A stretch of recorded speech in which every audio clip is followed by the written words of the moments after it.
जरूरत पड़ने पर परमात्मा किसी भी रूप में प्रकट होते हैं, पर जन्म नहीं लेते। जरूरत पड़ने पर डॉक्टर बन के हमारी लाइफ में आ जाते हैं, पर नाम अलग होता है। जरूरत पड़ने पर रोड पर हम गिर जाएं तो पानी की बोतल लेकर हाजिर हो जाते कोई दूसरे सदस्य।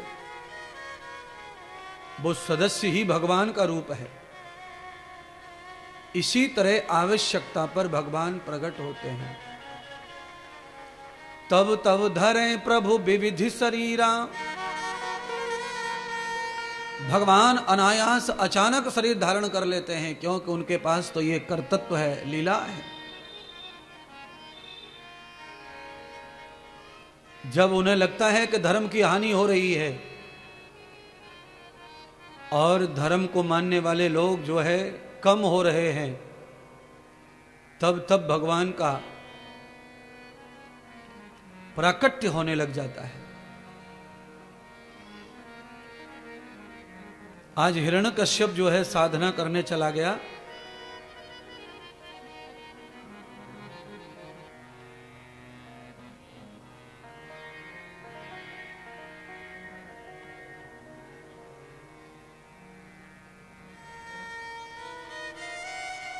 पीछे से पत्नी प्रार्थना कर रही है भगवान से,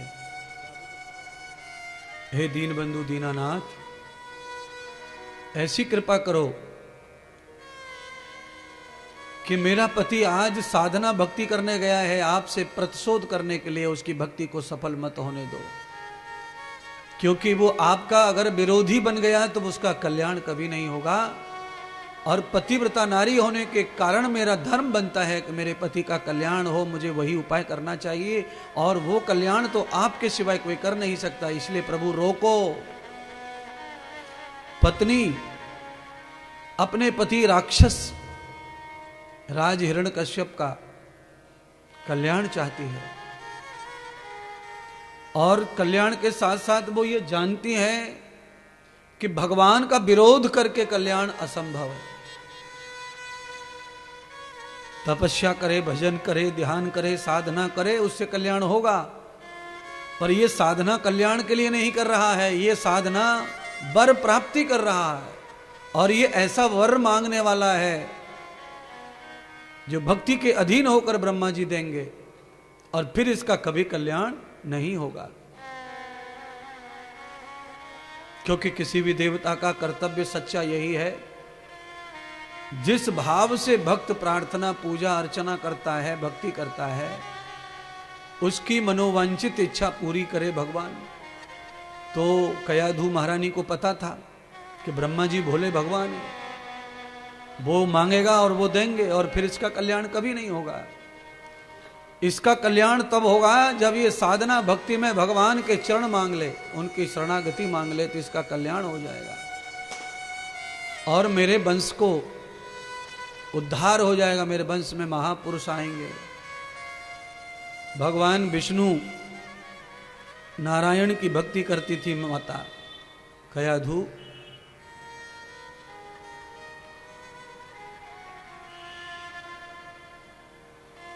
आज बढ़िया बढ़िया भोजन पकाया और भगवान को सुंदर यज्ञ करके भोजन खिलाया। भोजन का प्रसाद बना करके माता कयाधु ने रखा हुआ है, और आज विवाह के बाद पहला ही दिन मिला उस दुष्ट से बच करके भगवान को भोग आदि करने का। तो नारायण ने भी भोग अच्छे से लिया।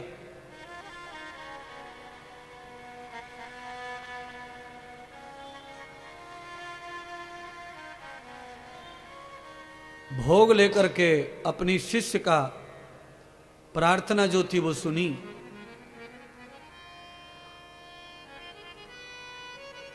कहते हैं पक्षी का रूप धारण करके भगवान प्रकट हो गए नारायण, और अपने ही नाम का जाप करने लगे।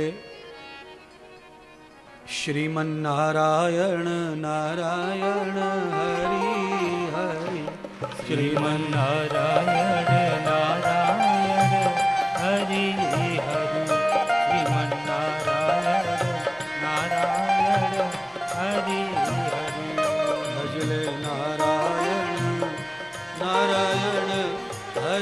हरि भजले नारायण नारायण हरि हरि। ओ जपले नारायण नारायण हरि हरि जपले नारायण नारायण हरि हरि। नारायण नारायण हरि हरि भजले नारायण नारायण हरि हरि। जय नारायण नारायण हरि हरि। ये पहला प्रहर का भजन। हिरण्यकश्यप को बहुत बुरा लगा, खड़ा हो गया और दूसरे स्थान पर चला गया। उसे लगा अपशगुन हो गया, मेरे कानों में नारायण नारायण गया है, मेरा तो अशुभ हो गया। क्योंकि जो राक्षस होते हैं, नास्तिक होते हैं, उनको शब्द भगवान के कानों में अच्छे नहीं लगते। और राक्षस कैसे होते हैं तो कहा बिल्कुल मनुष्य के जैसे ही होते हैं। और मनुष्य में से ही एक राक्षस होता है जिसका रहन सहन खान पान अच्छा नहीं है, वो राक्षस ही है। देवता, मनुष्य और राक्षस, तीन प्रकार के ही मानव समाज पैदा होता है। दूसरे पर्वत पर जाकर शाम को शुरू किया ध्यान, तभी भगवान पहुंच गए। नारायण नारायण हरि हरि भजले नारायण नारायण हरि हरि। ओ लाला नारायण नारायण हरि हरि भजले नारायण नारायण हरि हरि।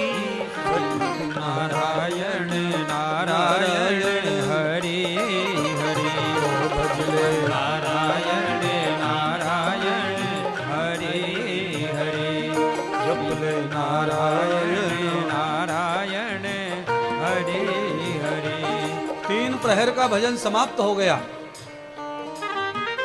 पर हिरण्यकश्यप की साधना संपन्न नहीं हो रही है, क्योंकि वो मूर्ख जो हो गया है, बार बार वही कहता है कि मेरा भजन बिगड़ गया, अशुभ गुण हो गया, मेरे कानों में नारायण का शब्द पड़ गया। इसने सोचा कि रात के 12 बजे जब सब सो जाएंगे तब करूंगा। रात के 12 बजे गया, जैसे ही मंत्र जपने लगा अपने गुरुदेव का, शुक्राचार्य का दिया हुआ, तभी भगवान पक्षी बनकर आए और इसके सिर पर लात मारकर उड़ गए और फिर आकाश में से गाने लगे नारायण नारायण हरि हरि। ओ भजले नारायण नारायण हरि हरि।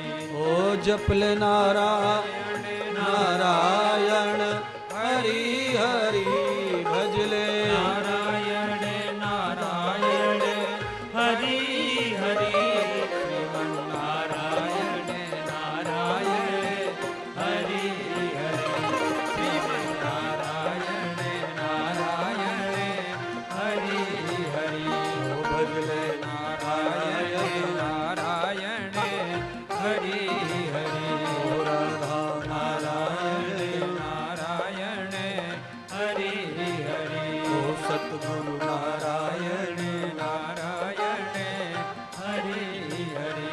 ओ माता नारायण नारायण हरि हरि। ओ पिता नारायण नारायण हरि हरि। भजले नारायण नारायण हरि हरि भजले नारायण नारायण हरि हरि।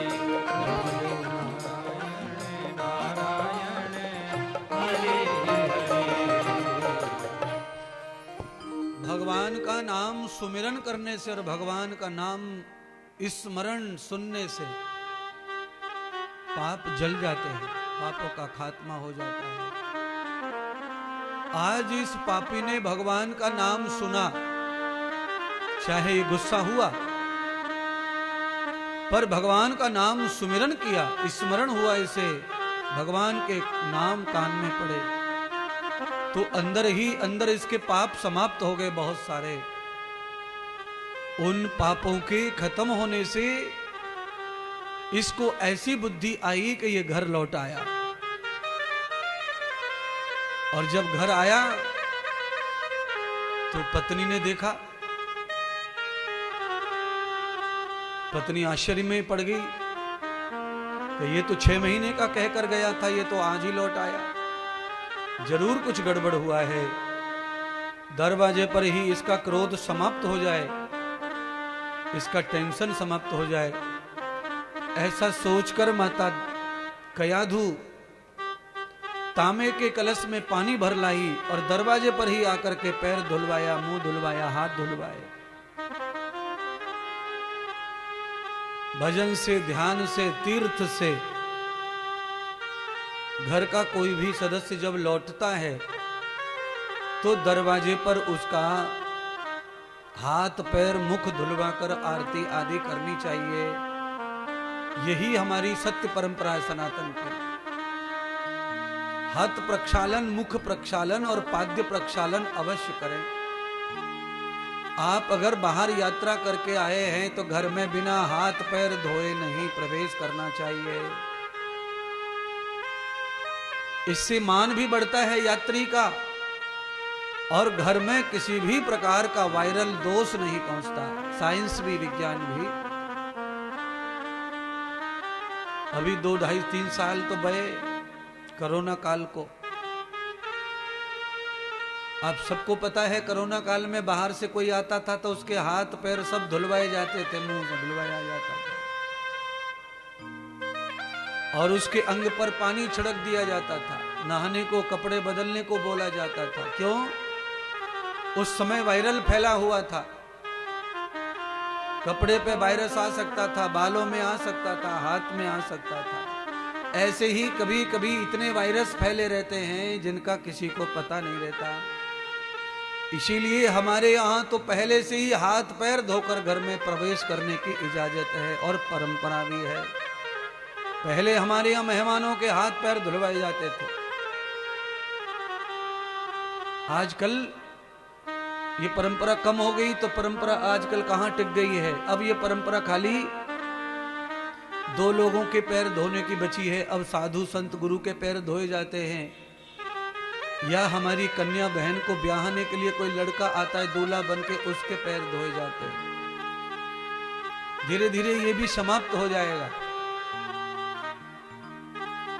ये कथा सुनाने का क्या रीजन है, क्या कारण है, क्यों सुना रहे हैं? हम ये सिखाना चाहते हैं, आपको समझाना चाहते हैं और आपसे करवाना चाहते हैं।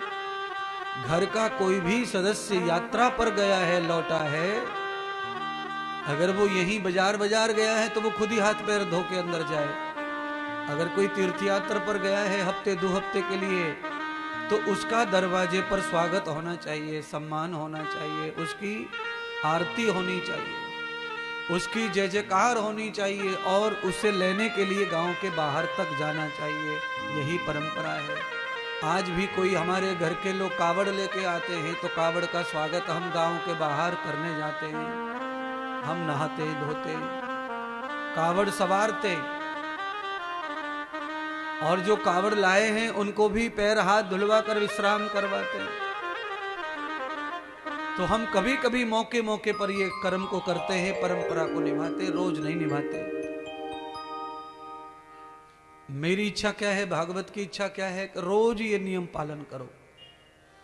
इससे आयु बढ़ती है, स्वास्थ्य अच्छा रहता है, घर में भी पवित्रता जाती है, किसी भी प्रकार का रोग घर में जाने की आशंका कम से कम हो जाती है। पति को अंदर ले गई, बिस्तर पर बिठाकर भोजन परोस दिया और आज माता रानी कैसी चालाकी कर रही हैं कि भगवान का झूठा प्रसाद पति को परोसा और बिना बताए परोस दिया। क्यों परोसा? क्योंकि महारानी कयाधु चाहती हैं कि मेरे पति की बुद्धि अच्छी हो जाए। भगवान को भोग लगा करके प्रसाद के रूप में जब हम भोजन करते हैं गुरुजी को घर में बुलाया है, गुरुजी को खिला के जब प्रसाद के रूप में गुरुजी का प्रसाद ग्रहण करते हैं तो हजारों प्रकार का पुण्य हमारे जीवन में प्रकट होता है, हजारों प्रकार का कष्ट हमारा समाप्त होता है। तो घर में ये नियम सभी माताओं को रखना है कि घर में जो भोजनालय है वहां पर भगवान को रोज भोग लगना चाहिए। अग्नि में यज्ञ के माध्यम से लगना चाहिए। यज्ञ असंभव हो तो लकड़ी का चूल्हा हो तो चूल्हे के कोयले पे लगना चाहिए, वो भी नहीं तो चूल्हे में डाल दो, वो भी नहीं, गैस है तो फिर गाय को खिला दो।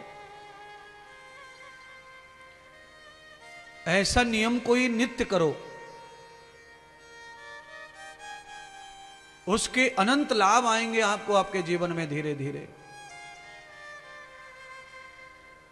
लोग 4, 5, 6 महीने, 4 महीने, 2 महीने तक भी नियम नहीं कर पाते, तब तक उसके फायदे और लाभ ढूंढने लगते हैं। थोड़े दिन आंख बंद करके किसी अच्छे नियम को करते रहो, करते रहो, करते रहो, करते रहो।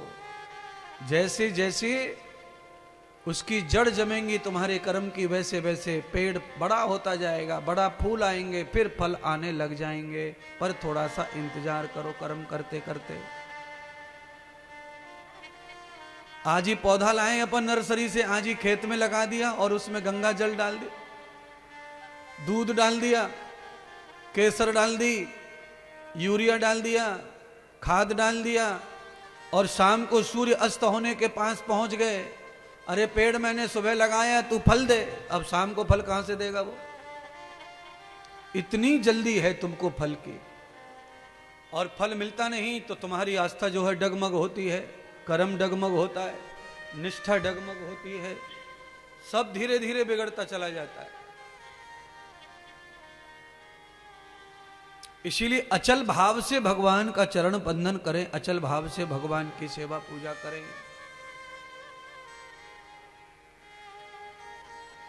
श्री सुखदेव राजा परीक्षित को कह रहे, राजन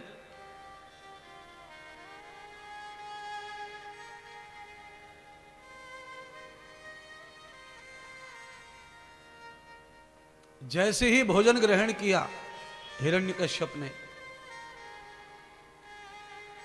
बुद्धि बिल्कुल पवित्र हो गई। कारण 2 हैं।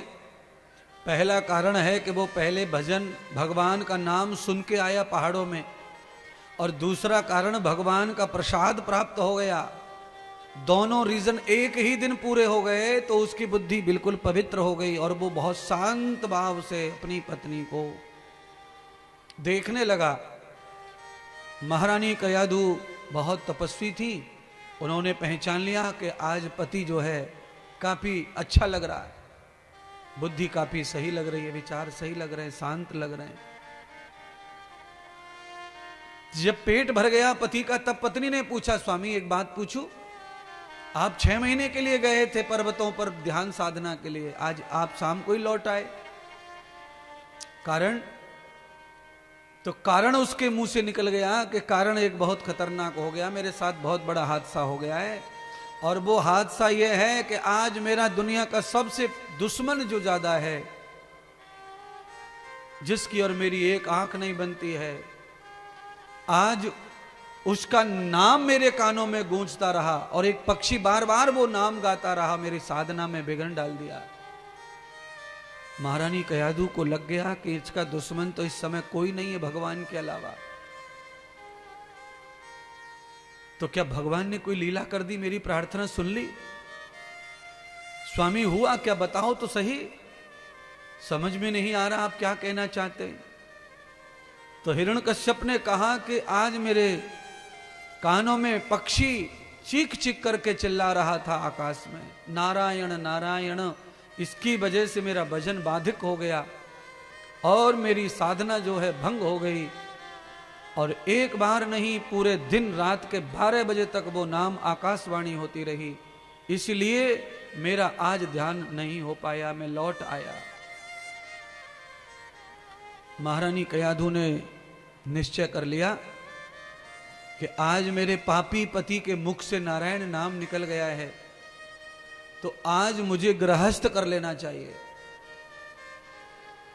भागवत के अनुसार कई बरसों हो गए शादी को, पर आज तक महारानी कयाधु ने पति का संग नहीं किया था।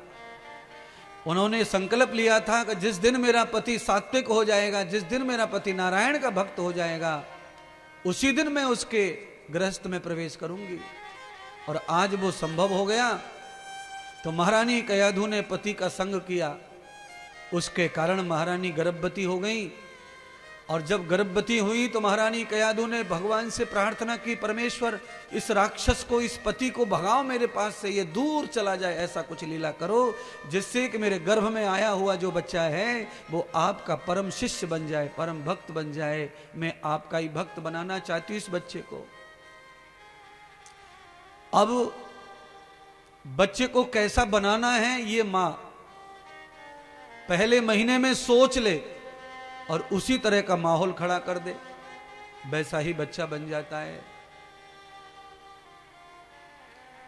भगवान की ऐसी लीला हुई कि ये फिर साधना को चला गया और अब लौट के नहीं आ रहा है। 7 महीने तक भगवान ने रोक दिया और महारानी कयाधु अपने गर्भ को लेकर नारद जी के आश्रम में चली गई। नारद जी से दीक्षा ग्रहण कर ली और दीक्षा लेकर के नारद जी के आश्रम में ही वास किया। एक महान तपस्वी साधु के आश्रम में रहने लगी और वहां नित्य यज्ञ करने लगी और नित्य सत्संग श्रवण करने लगी, नारद का ज्ञान लेने लगी। जैसे ही 7 महीने का बालक पेट में हुआ, हिरण्यकश्यप का आशीर्वाद ब्रह्मा जी से प्राप्त हो गया। वरदान के रूप में इसने मांग लिया कि मैं नर से नारी से ना मरूं, अस्त्र और शस्त्र से ना मरूं, दिन और रात में ना मरूं, और ये 12 महीने जो है कार्तिक वैशाख आषाढ़ ज्येष्ठ, इन महीनों में ना मरूं, तो अब कौन मुझे मारेगा। फिर वरदान दे दिया ब्रह्मा जी ने। ये खुशी के मारे घर लौटा और देखा तो घर आया तो इसके घर पुत्र पैदा हो गया, और जब पुत्र पैदा हुआ तो इसकी डबल खुशी हो गई, उधर वरदान इधर पुत्र। तो अब तो ये बहुत खुश और बहुत आनंद में उत्सव मनाया इसने। और उत्सव में संड और मर्क नाम के आचार्यों को बुलाया जो शुक्राचार्य के पुत्र थे। उन्होंने बालक का नामकरण संस्कार किया। बालक का नाम प्रहलाद रखा गया।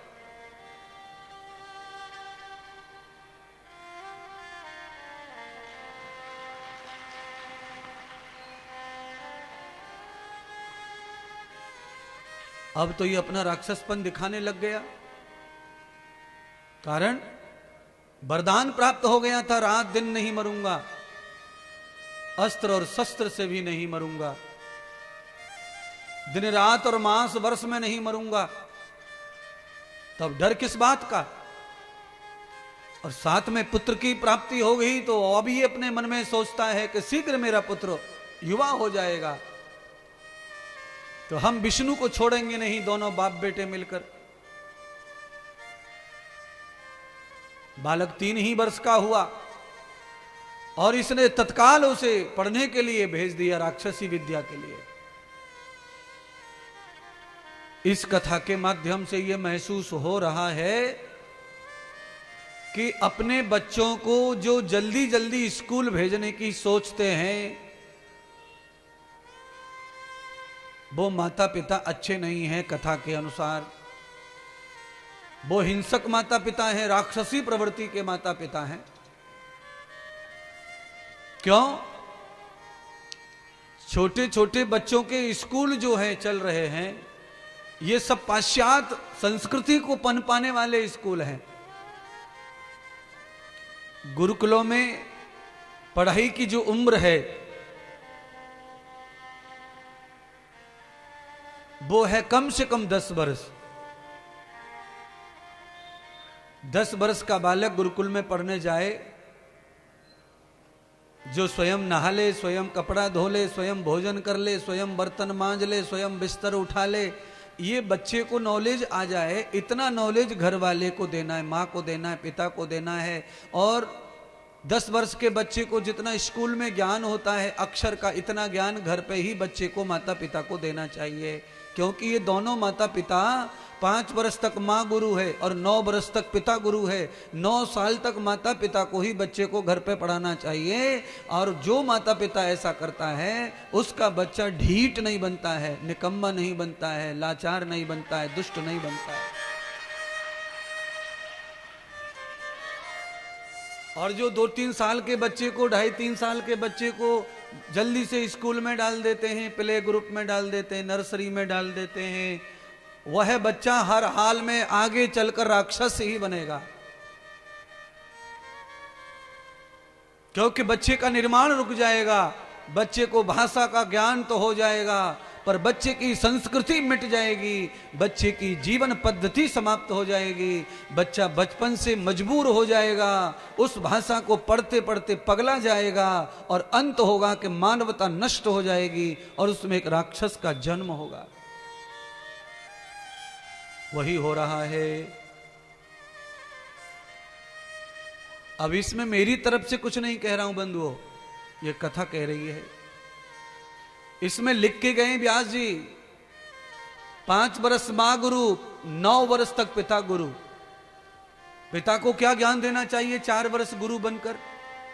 पिता श्री को 4 वर्ष गुरु बनकर ज्ञान देना चाहिए, पूरे गांव का, समाज का ज्ञान। ये ताऊ जी हैं, ये हमारे उस मोहल्ले में रहते मुखिया जी हैं, इनका खेती का काम है और इनका बैंक का काम है। बेटे ये ऐसा व्यापार करते हैं इसलिए बड़े हुए हैं, ये ऐसा डकैत था इसलिए इसका नाश हो गया। ये ज्ञान माता पिता को मिलकर बच्चे को बचपन में ही देना चाहिए। गांव में इसकी उन्नति क्यों हुई है ये पिता अपने बच्चे को बताए। है बताओ क्या बताएंगे पिता? पिता नौकरी पे, मां अपने घर के कामों में और 3 साल का बच्चा नर्सरी स्कूल में। अब इसको काहे को कोई बताएगा कि तेरी उन्नति कैसे होगी? वो तो स्कूल में जो किताब आती है उसी को पढ़ाना है, चाहे उससे उन्नति हो, चाहे नाश हो, चाहे विनाश हो, चाहे आस हो, चाहे पास हो। बस वो किताब जो फिक्स कर दी है वही पढ़नी है, बस उसके अलावा कुछ नहीं पढ़ना है, मरना है बस जिंदा। यानी जीते जी फांसी लगाना है, केवल किताब के ऊपर निर्भर रहना है। तो सामाजिक उन्नति बच्चे की होना बहुत जरूरी है। जिस बच्चे को सामाजिक ज्ञान नहीं है वह बच्चा अधूरा ज्ञानी जिंदगी भर रहेगा। कितने बच्चे मैंने देखे हैं जो बहुत बड़े अफसर हो गए, पर कभी कोई काम आ जाता है, बड़े हो गए, पढ़ गए, लिख गए, बाहर रहते थे, बाहर ही पढ़ गए, बाहर ही नौकरी लग गई। उसके बाद गांव में आए, पापा मर गो, बाबा मर गो तो गांव आए। अब गांव आए तो उनको ये ना पता कि बाबा मरने के बाद गांव को खिलाने के लिए कितने आटा, कितना गेहूं, कितना चावल, कितना भाड़ चूल्हा लगता है। मुंह फाड़ करके बैठे। अब ज्ञानी नहीं है तो क्या करेंगे? तो शिक्षा के साथ सामाजिक व्यवहार नष्ट हो जाए तो मानव का जीना बेकार है, क्योंकि मानव तो सामाजिक प्राणी है और जो सामाजिक प्राणी है उसे समाज का नॉलेज ही नहीं है। केवल किताब में पढ़ा नौकरी कर रहा है पगलों की तरह। बस कोलू का बैल बना है, दुकान सुबह जाता है, शाम को घर आता है, नौकरी जाता है, घर आता है, नौकरी जाता है, घर आता है, नौकरी जाता है, घर आता है, नौकरी जाता है, घर आता है, कंपनी जाता है, घर आता है, फैक्ट्री जाता है, घर आता है। ये हो गया कोलू का।